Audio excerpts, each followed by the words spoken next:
Se você é um pai atípico, se você conhece algum pai atípico, esse vídeo é para você ou para alguém que você conheça nessa área. Porque eu estou aqui para contar a minha história. Eu estou aqui para contar a minha trajetória nessa jornada de um pai atípico.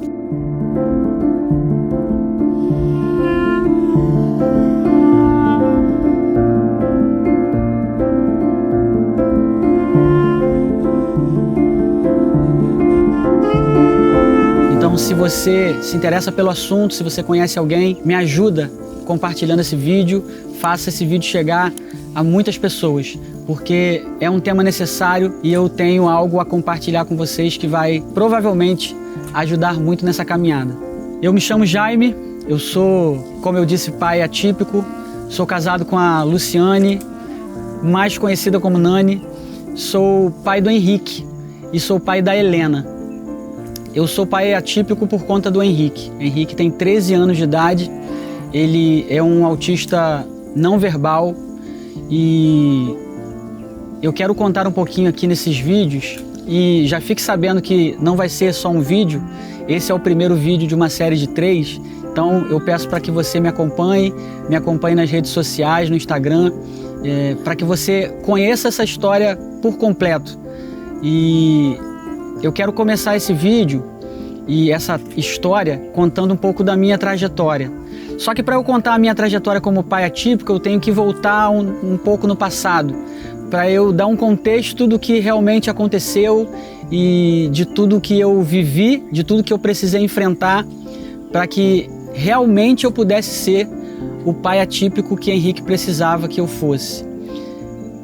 Eu lembro que desde muito cedo, na minha infância, eu já tinha essa preocupação de formar uma família. Eu me preocupava se eu iria casar, se eu iria conseguir ser pai. E foi assim, um sentimento, um pensamento muito precoce. Então, isso sempre esteve na minha cabeça. A ideia de formar uma família, a ideia de ser pai, a ideia de me casar, de ser um marido, isso sempre fez parte da minha vida. E eu carreguei isso durante muito tempo. Então foi muito tempo planejando, muito tempo sonhando, muito tempo pensando como que seria. E eu conheci a Nani ainda adolescente, nós namoramos durante 8 anos e nos casamos com 22 anos. Então uma parte desse projeto de ter uma família começou com o meu casamento com a Nani. Me casei com a minha primeira namorada e aos 22 anos essa primeira etapa estava realizada. E depois disso vinha o sonho de ser pai. E com 3 anos de casado, nós perdemos um bebê e depois desse período nós ficamos mais 5 anos tentando ter um filho. Então no total do casamento foram 8 anos nutrindo esse sonho de ser pai, chorando quando a gente percebia que isso não ia acontecer, sofrendo, até que um dia, 8 anos depois, com 8 anos de casado, nós ficamos sabendo da gravidez de Nani e foi quando nós descobrimos que o Henrique estava para vir. Então, aquele menino, aquela criança, aquele adolescente que sonhava em ser pai, via agora esse sonho se realizando. Então eu não esperei Henrique nascer para me projetar como pai. Assim que eu soube que eu seria pai de um menino, eu já comecei a projetar. Eu já comecei a sonhar, a planejar o que eu ia fazer com ele, o que eu ia ensinar, onde eu ia levar. E era muita felicidade, sabe? Era algo que não só eu, minha esposa, mas a minha família, os meus amigos esperavam por esse momento e esse momento aconteceu. E Henrique nasceu. Henrique completou a minha alegria, a minha felicidade. A gente costuma ouvir, né, que um homem só é realmente completo quando ele fecha o ciclo, né? É filho, é marido, é pai, e eu tive esse ciclo completo na minha vida com a chegada do Henrique. Por volta dos 2 anos de idade, nós começamos a perceber algumas manias, alguns trejeitos, comportamentos que Henrique começou a ter, outros comportamentos que ele tinha e ele deixou de ter. E há 13 anos atrás a gente não sabia praticamente nada sobre autismo. Eu conhecia a palavra, mas eu não sabia o que significava o autismo.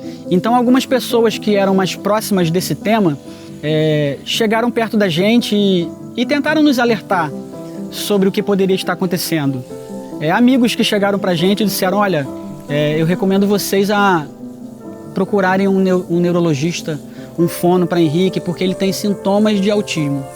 E eu lembro que a partir dessas recomendações de amigos, de pessoas queridas, né, que lógico, estavam querendo o nosso bem, nos ajudar, eu lembro que a partir daí, alguns estágios começaram a acontecer na minha vida.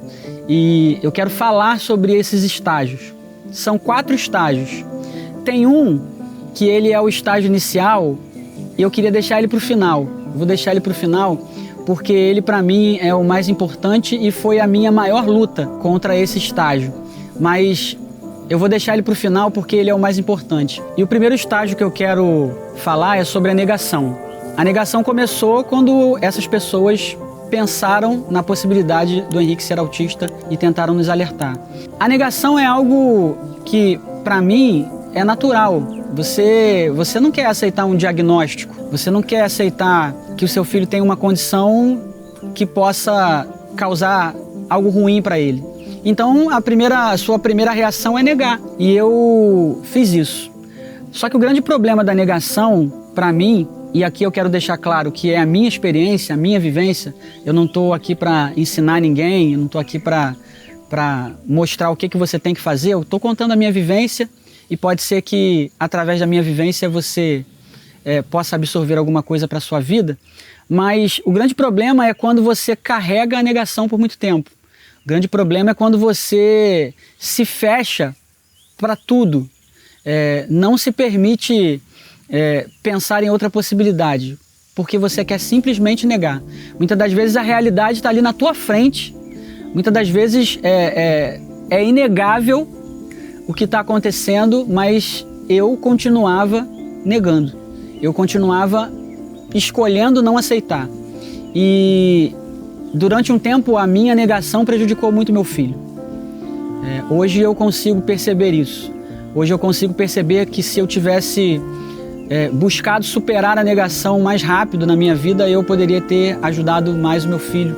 Eu poderia ter contribuído para uma melhor qualidade de vida dele. Então esse foi um estágio que eu vivi. Eu passei por ele, é um estágio real. Como eu disse, é um estágio que a princípio é natural, mas eu precisava passar por ele e eu passei muito tempo vivendo a negação. O segundo estágio foi o vitimismo.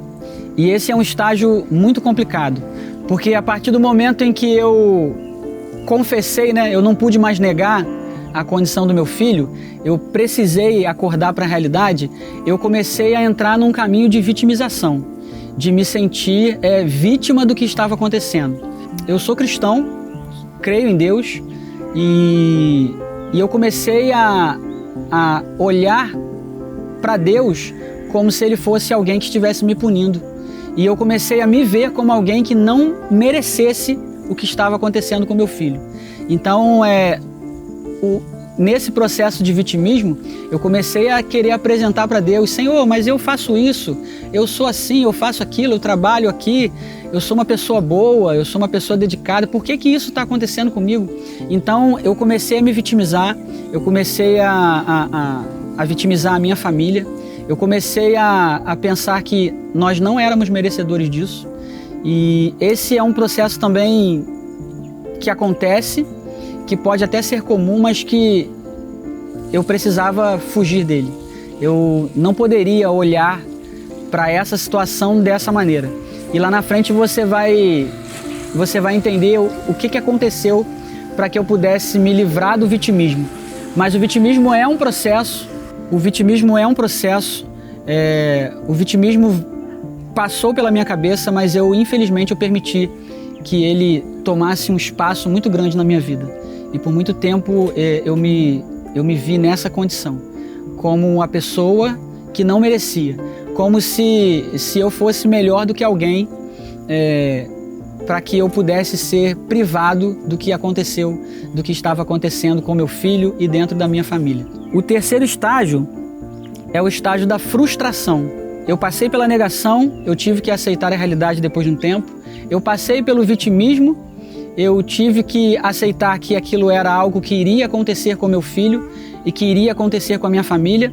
Não era algo onde eu teria um outro escape, era um caminho sem volta. Então eu precisei aceitar que era assim que eu ia viver. Mas eu comecei a viver num processo de frustração, de desgosto, sabe? Em relação à minha vida, em relação ao meu futuro. Eu desisti de muita coisa na minha vida, de sonhos, de planos. Eu achava que eu não fosse saber lidar com essa condição. Eu comecei a projetar coisas muito ruins a respeito do meu relacionamento com meu filho, da nossa relação em família. E eu fui uma pessoa frustrada durante muito tempo. Agora eu quero mostrar com o meu testemunho que o primeiro estágio foi o estágio que mais me prendeu, que mais me aprisionou e que eu durante muito tempo não percebia ele. Eu não notava esse estágio onde eu estava estacionado há muito tempo. E esse estágio foi o estágio da projeção. Como eu falei lá no início, eu projetei muita coisa. Desde a minha infância eu projetava que seria pai, que seria um pai maravilhoso, que faria muita coisa com meu filho. Então eu passei a maior parte da minha vida projetando como seria ser pai, como meu filho seria e tudo aquilo que eu ia fazer com ele. E lidar com essa projeção, tendo como fato, como realidade, o autismo de Henrique, fez com que eu entrasse numa crise muito séria. E dentro dessa crise de projeção, eu percebi que eu estava buscando em Henrique um filho que ele não poderia ser. Eu estava buscando ser um pai para um filho que eu não tinha. E essa projeção, ela me fez ter um relacionamento ruim nos primeiros anos com o Henrique. Essa projeção me fez perceber que durante alguns anos eu dificultei a vida do meu filho. E eu percebi também que por conta de todos esses estágios, mas principalmente do estágio da projeção, eu não fui o pai que eu deveria ser para o meu filho. Eu não estava lutando contra o autismo de Henrique em si. Eu descobri que eu estava lutando contra essa minha projeção, contra a minha expectativa de ter o filho que eu moldei para mim, de ter o filho que eu pensei para mim. E esse para mim foi o grande problema. É normal a gente projetar, é normal a gente sonhar de como que vai ser quando você tiver um filho, mas o que eu fiz foi tentar olhar para Henrique e ver o filho que eu pensei, ao invés de olhar para o meu filho que estava ali na minha frente, olhar para a realidade de quem ele é e não olhar para ele como alguém que não existia. Então, como eu disse, os primeiros anos foram muito difíceis. Henrique tinha crises constantes, mas eu tinha as minhas crises junto com ele. E muitas das vezes, as crises que mais sobressaíam eram as minhas, ao invés das dele. Eu imagino que durante os primeiros anos de Henrique eu provoquei muitas crises dele. Não era o autismo, era a minha incompreensão. Não era o autismo, era a minha vitimização. Não era o autismo, era a minha negação. Não era o autismo em si, era a projeção. Era o que eu imaginei e o que eu esperei do meu relacionamento com ele. Isso causou muito mal para o meu filho. Hoje eu consigo reconhecer isso. E um dos motivos para que eu esteja aqui na frente dessa câmera é para falar sobre isso. É para falar e para confessar, né?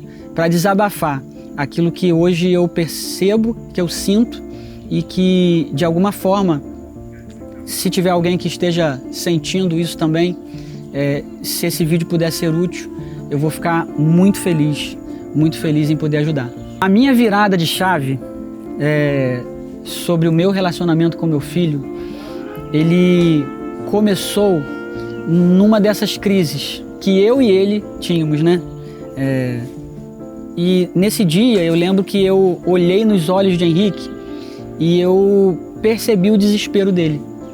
E no dia que eu olhei para Henrique com esse olhar dele, um olhar de um pedido de socorro, de um olhar de uma criança que não sabia como se expressar para mim, mas que queria me comunicar algo. E ali eu pude perceber, através daquele olhar, tudo que eu estava causando para o meu filho.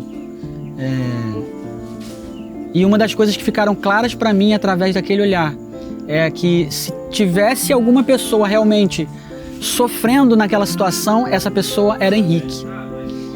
E eu estava contribuindo para que ele fosse uma criança infeliz. Então nesse dia eu comecei a rever muita coisa do que eu estava vivendo com meu filho. Eu me posicionei na relação e posicionei meu filho na relação. Meu filho estava sofrendo, não só pela condição do autismo dele, mas por conta da forma como eu lidava com o Henrique. E quando eu percebi isso, a minha chave virou. A forma como eu olhava para Henrique virou. E algo muito, mas muito importante aconteceu nesse processo. Quando eu olhei para o Henrique de verdade na minha frente, quando eu vi aquele olhar dele de desespero, querendo me pedir socorro, eu senti um desejo enorme, enorme, de abraçar o meu filho Henrique e abrir mão, soltar a mão do meu filho imaginário. Dentre tudo isso que eu falei nesse vídeo, eu acho que a parte mais importante dela é que eu, finalmente, depois de alguns anos, decidi soltar a mão do meu filho imaginário. Aquele filho que eu projetei, aquele filho que eu tentava enxergar no Henrique, mas não conseguia, aquele filho que eu imaginei e de uma maneira egoísta não queria abrir mão dele, nesse dia, no dia que a chave virou, eu finalmente liberei o meu filho imaginário e decidi, de uma vez por todas, abraçar o meu filho, o meu Henrique, o meu anjo azul. Se você gostou desse vídeo e quiser continuar a acompanhar essa história, saiba que ela não acaba por aqui. No próximo vídeo eu quero falar sobre família. Eu quero falar sobre os outros 50% dessa família, a minha esposa Luciane e a minha filha, minha princesa típica Helena. Eu quero falar também sobre casamento e os desafios dentro de uma família típica. Eu quero falar sobre rede de apoio também. Então, no próximo vídeo, e eu espero que você esteja aqui nele, nós vamos conversar sobre isso. Enquanto isso, esse primeiro vídeo, curta, compartilhe, tente enviar para o máximo de pessoas possíveis. Existem pessoas que precisam ouvir essa história.